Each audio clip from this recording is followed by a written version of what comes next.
Hello and welcome to Newscentre. I'm Archana Solanki. A new dawn in Syria. Thousands are celebrating the fall of Bashar Al-Assad and the end of dynastic rule in Syria, which lasted over 50 years.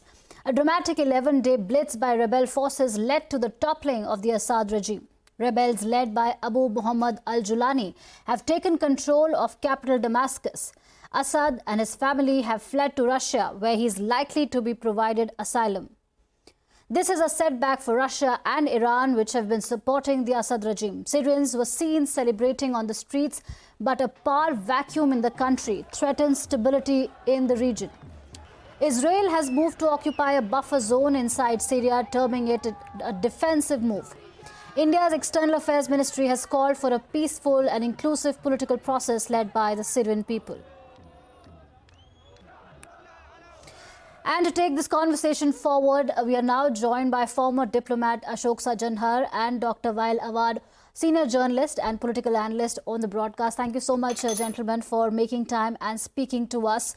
I would like to start with Dr. Awad first. For the benefit of our viewers, could you tell us what does Assad's fall mean for Syria and for the world? Well, I think it has been on for more than 60 years for the Ba'ath Party, from the father to the son. And 2000, when he took over after the death of his father, we were hoping that, being a young doctor, he would have bring to Syria more aspiration and meet the aspiration of the people. And people had high hope on him. But, you know, we are living in a very volatile region, and the government have its own policy to follow. And we had the invasion of Iraq, followed by the ISIS and the Al-Qaeda revival in Syria. And then we had the 2011, the Arab Spring, which have already made it very difficult for the many governments. They have fallen apart, and the Syrian people went to the street for a peaceful demonstration, hoping that the government will have a political reform or change the president. So they had it for 6 months, and then it was hijacked by other forces which have the different agenda. So the Syrian people lost hope. And we continue the war since 2011. And we have been, the Aleppo was occupied by these forces, and the Daesh and Al-Qaeda, and then we defeated them. And then after that, the Turkish have taken control of the northern part of Syria, where they had Idlib. They have been giving custody to more than 37 factions of different rebels groups. And then also the American were on the northeastern part of Syria, where they had the Kurdish forces, the Kurdistan Democratic Forces, trying to create an enclave within Syria. So the pressure was on Syrian government domestically and internationally and regionally. In fact, the harsh economic conditions of the American on Syria for 11 years made life very difficult for the Syrian people. So we suffered a lot, and the corruption in the government and refusal to have a committee for reconciliation have led definitely to this sudden fall. I would say it's not a sudden, because has been for the last 13 years. But there was a deal done by the American, by the Russian, Turkish, and the Arab, some of the Arab capitals, Saudi Arabia, Abu Dhabi, and also Jordan and Egypt. So there was a peaceful exit for the President Assad, provided that he can give a peaceful transition of power to the country. That's why the sudden fall in the government, and he was giving a safe passage out of Syria. Right. Dr. Awad, we'll speak about the transition in a bit. Let me also get in former diplomat Ashok Sajjanhar on the broadcast. Ambassador, in the context of Iran and Israel, External Affairs Minister S. Jaishankar said, and I quote, India has an interest in trying to mitigate the security situation arising from the conflict in West Asia because of the impact on trade, including the diversion of maritime routes and increased costs for trade. In the cost of Syria, how should India view this development, sir?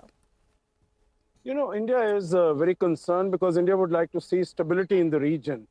And the fact, meaning Assad was there, and what Dr. Wael Awad has said very rightly, that it was an oppressive regime.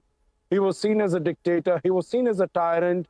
But still, it was seen as, some sort of a secular state, and there was some amount of stability, although the territory that was under Bashar al-Assad's control was not the whole of Syria. There were a large number of, other rebel groups, whether it's in the north, whether it's in the southeast, or it's in the northeast, whether it is the Kurds or it is the Turks who had control over that region, or the Americans, or the Israelis. So there were a large number of groups, but there was a majority of the country which was under the control of the Syrian government.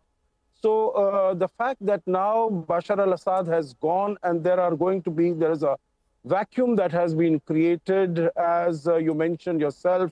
Israel has moved in to occupy a bit of that land. Turkey will also move in to occupy a bit of that land. America has started, increased its bombing. So there is likely to be even greater instability. And instability is one thing that we do not want in this region, because as far as India is concerned, we have huge stakes in the region, and we want peace, we want security, we want quiet, tranquility, and stability. We have more than 9 million of our people who are based in the region. We have huge stakes as far as our energy security is concerned. We have huge stake as far as trade in the region is concerned. We have huge stake as far as connectivity is concerned. We have the India-Middle East economic corridor. We are hoping that now, that there would be peace, some sort of a peace that would be established so that, these connectivity projects could go on. So we would like that there is both peace and stability in the region.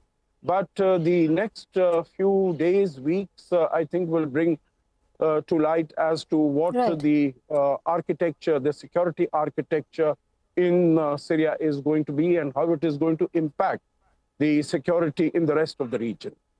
Right. Dr. Awad, the concluding statements there, is it a new dawn for Syria, or is the country staring at an uncertain future?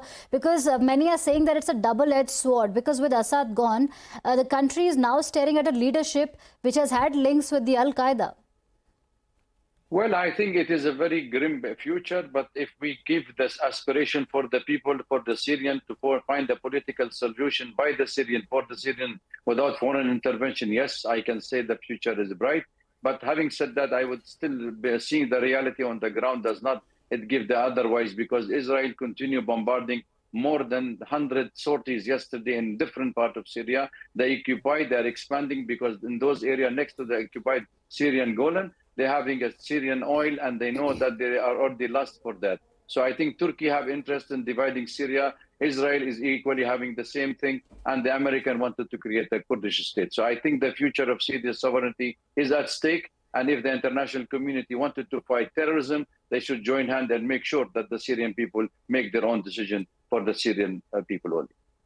Right. Thank you so much, Dr. Awad and Ambassador Sajjanar, for making time and speaking with us from one war zone to another.